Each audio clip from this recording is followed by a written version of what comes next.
Hello everyone, and peace of Christ all of you. Today we are going to show you a clear example how Muslims, when they try to debate with the Christians, how they are very selective and how they are dishonest.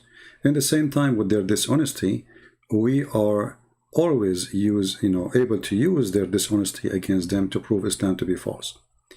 One of you sent me this video, and this video speaking supposedly about Jesus, he agree with killing children. So let us hear a little bit.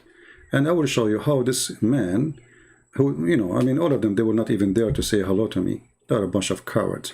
And that's why they try to debate, young Christians, 20 years old, 19 years old. So he will say that Jesus, he agree with killing children. Let us see what he's talking about. We do not believe that he's the best example for mankind. We believe that Christ was. Show me where Christ did anything that Moses done. Show me where Christ did anything that David done. Show me where Christ did anything that Muhammad did. Okay, Christ agrees with killing of unruly children. Where? Matthew 5, 3 and 4. Where? Matthew 5, 3 and 4. No, he doesn't. No, he doesn't. Read it. That's a parable. Read it, it's not a parable. That's a parable, bro. Is that a parable? It's so a we got two parable. Christians here saying It's a a parable. parable. Okay, if I'm a liar, prove me from there. Okay. Remember that they both. Okay, hold on. It's not a parable, no. This is what we are saying, that they debate people who they are not really well-versed. They are just young kids. But what about you? You are 60 years old, you idiot. And you don't have a shame to lie? In that verse, when it's speaking about, let us go to the verse first and let us show everybody how those people, they have no dignity. This is Matthew chapter 15. And what the verses here is saying, he said 3 and 5. You can read it from verse number 1. It says here, but he answered and said to them, why do you also transgress the command of God by your tradition? For God commanded, saying, honor your father and your mother, and he cureth father or mother, let him die the death. This is what he is saying. This is about killing children. You are a stupid idiot. Where it says killing children here. I mean, if it says that, we will say it says that. It's not really a big deal. But why they lie? Saying things is not there. This have nothing to do with killing children. You see, even when the Bible used the word your children, the children who curse their parents, or the children who, as an example, in different chapter in the Bible is speaking about the one who do. In Exodus, let me find it. Exodus 21, I think. The children who strike or hit their parents.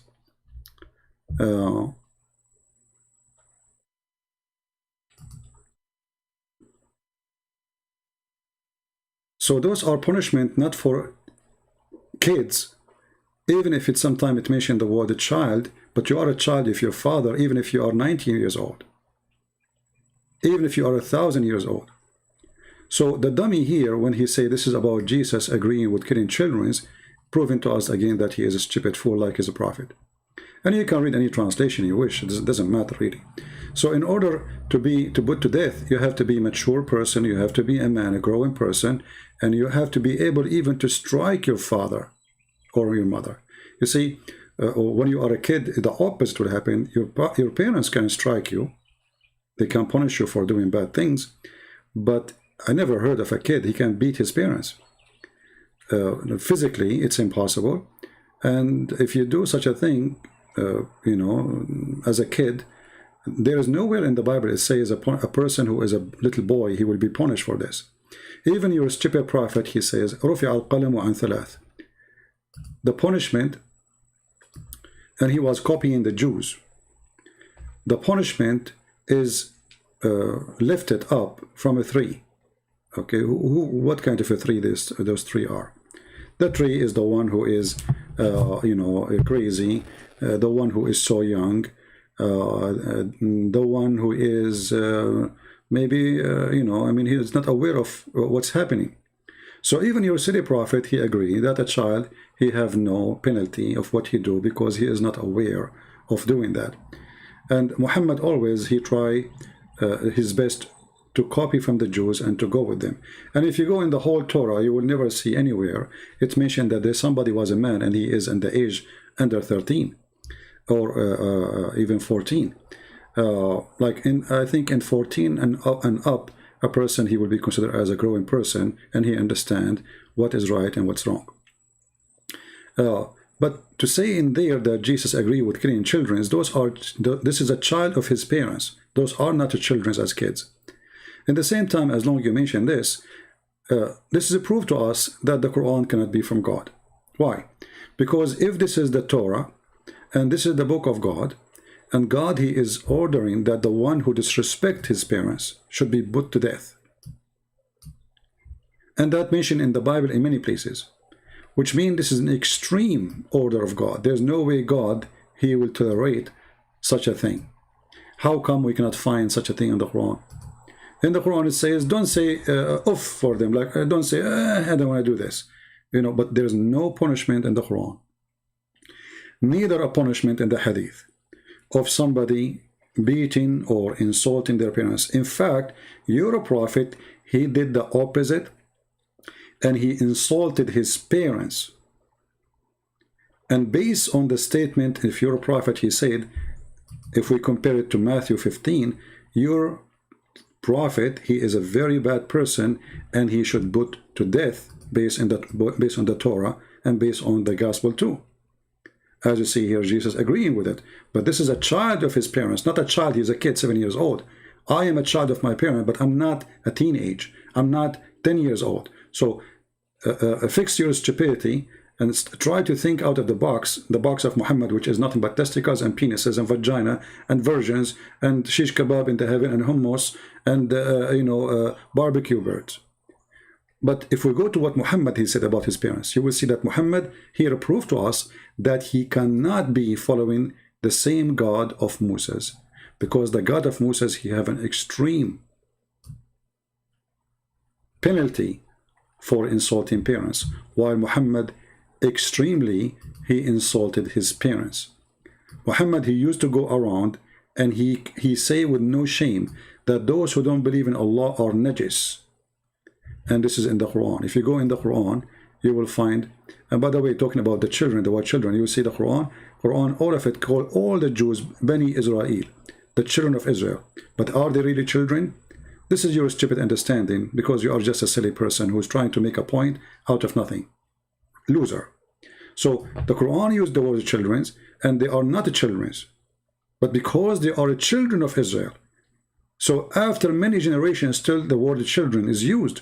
But for naive like you, or man, I think you know what I'm talking about. You know that you are lying, but in order to make yourself like you know what you are talking about. But look what Muhammad did. Muhammad, when he said that al-mushrikuna najis,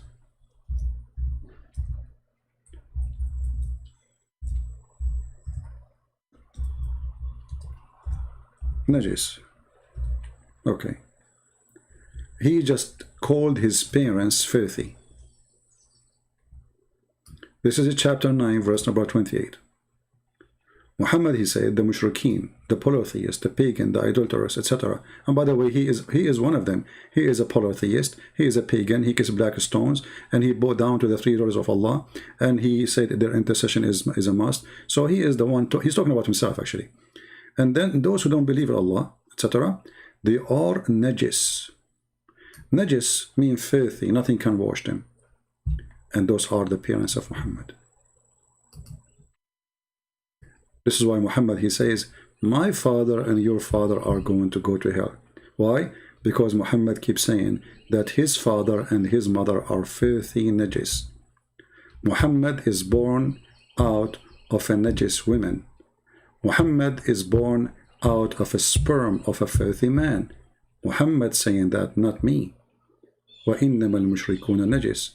So here we notice that Muhammad cannot be a person who is coming from the same God, the God of Abraham, the God of Moses, and the teaching of Jesus. For Muhammad, he have no problem to insult his parents and to call them najis. Not only he said they will go to hell because they don't believe, and here I find it very funny, why they will go to hell if there is no messenger came to them. Isn't it the Quran says, I will not send anyone unless I send you a warner first? Who is the warner to them? If the Muhammad and they say Abraham was there, we will laugh, because the Quran says clearly that Muhammad is the first warner, and no warner come before him to Mecca.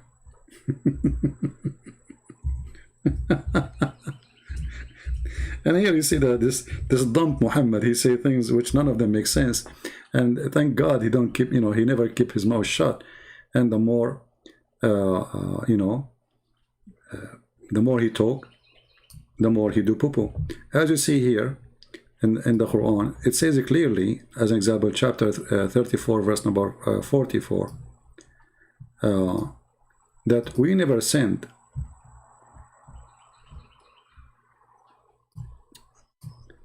we never gave them a book, and we never sent them before you any warner.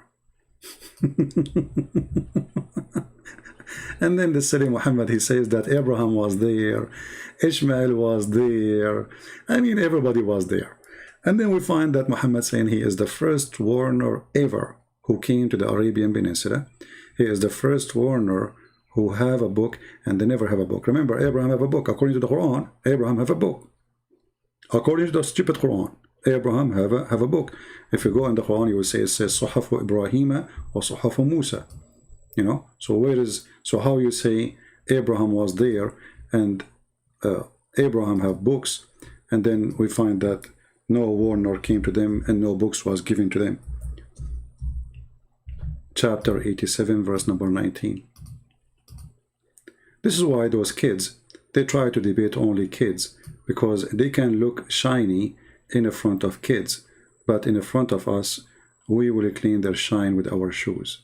We will make them more shiny, but with our shoes. The scriptures of Abraham and the scriptures of Moses. And by the way, translation of scriptures is not really correct, because it's a suhaf, which means it's written on the tablet, like the tablet of Moses.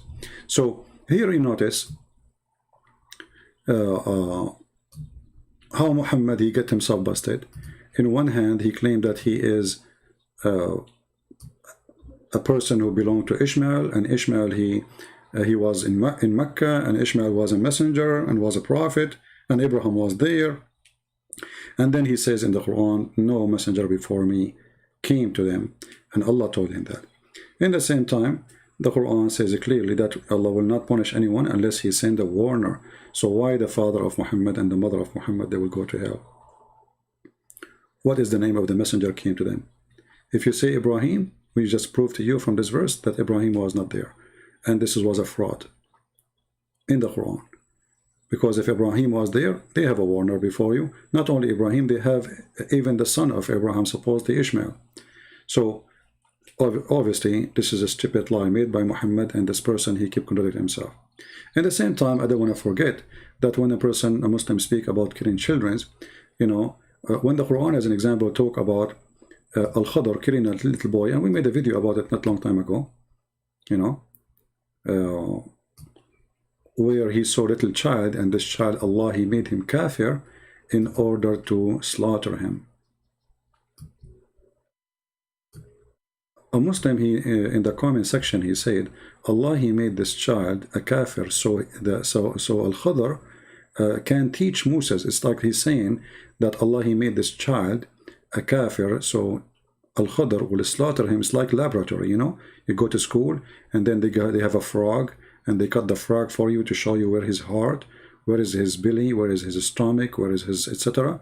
So the stupid thing about the answer is they are saying to us that Allah, he respect no life of a human being, and he create people just for fun, and he order killing them just to teach somebody something.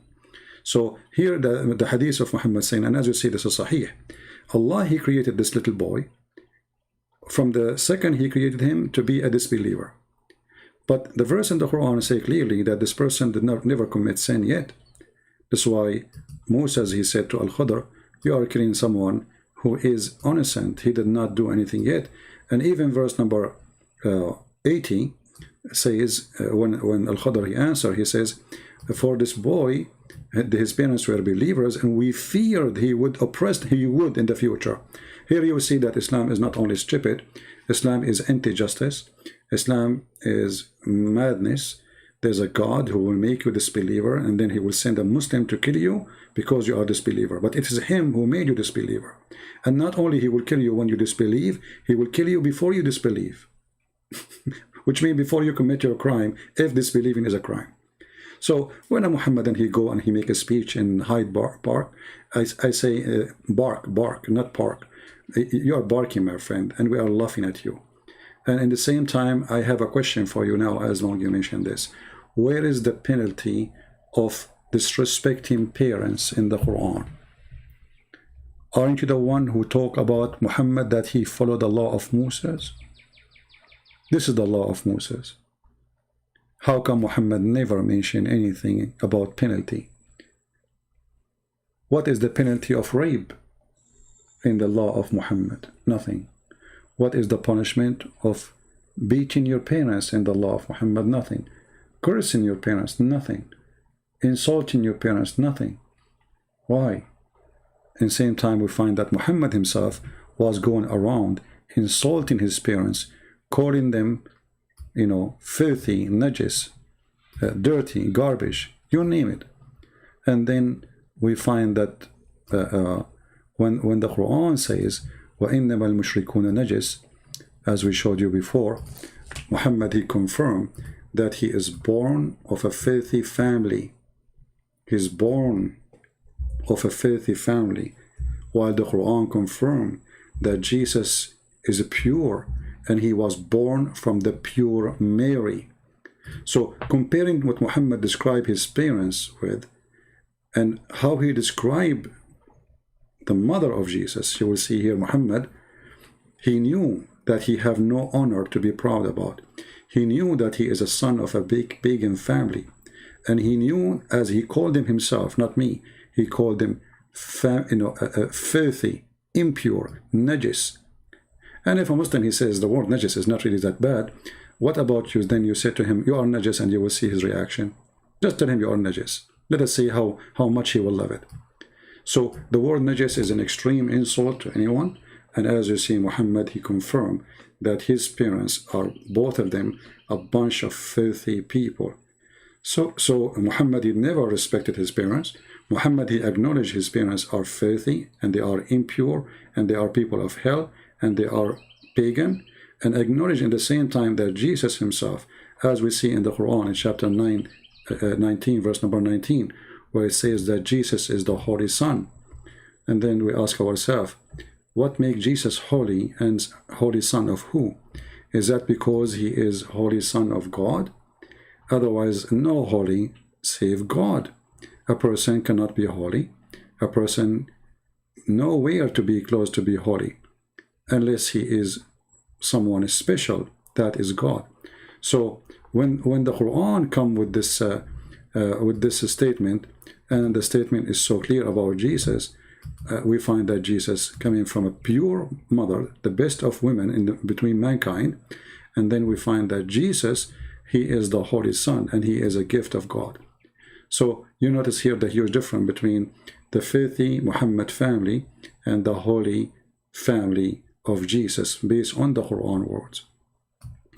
And the Holy Son is born of what? Holy what? Where is the holiness coming from?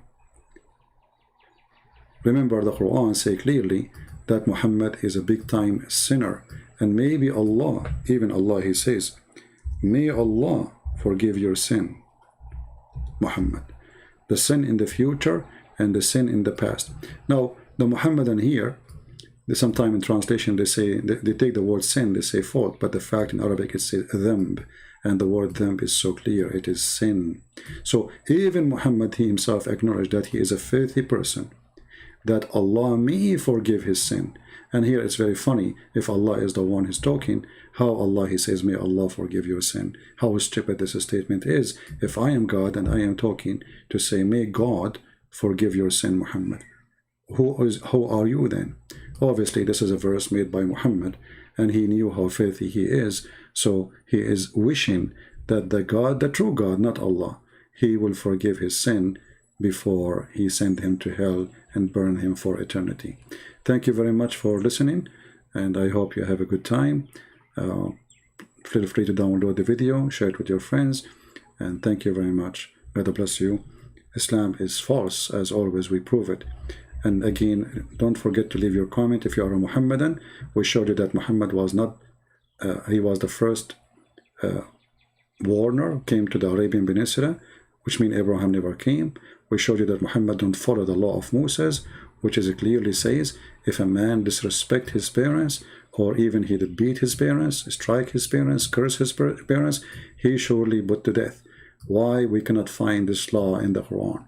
And why the Jews even, let us say for the sake of argument, the Jews, the Muhammadan, they might say, the Jews, they took this verse off. They add it later, you know. I mean, why they will add it later? This is something silly. I mean, this is stupid to say, right? It doesn't make sense. I mean, what does this have to do? Are they going to use it against Muhammad? But obviously, this is a true verse, exists in the Old Testament, generation after generation, carry on. And this is the law which is practiced. And Muhammad, he never mentioned such a thing. You know, all what the Quran says, that don't, like let us say, don't be rude. That's it. Don't be rude. Where is the punishment to death? Where is the solution if somebody beat his mother or his father? Don't say to them, oof. That's it. This is Allah order. So what happened? What happened to the law of Moses? Huh? There's no punishment. Say to them good words, right? And you see here Muhammad, he is the first one who break it. He called his parents najis, filthy, and he says he was going walking around in the street saying, my father and your father in the hellfire. Why Muhammad? Because his father is filthy, as Muhammad described. From their mouth, we get them guilty. Thank you. God bless you, and see you soon again. Take care. Bye-bye.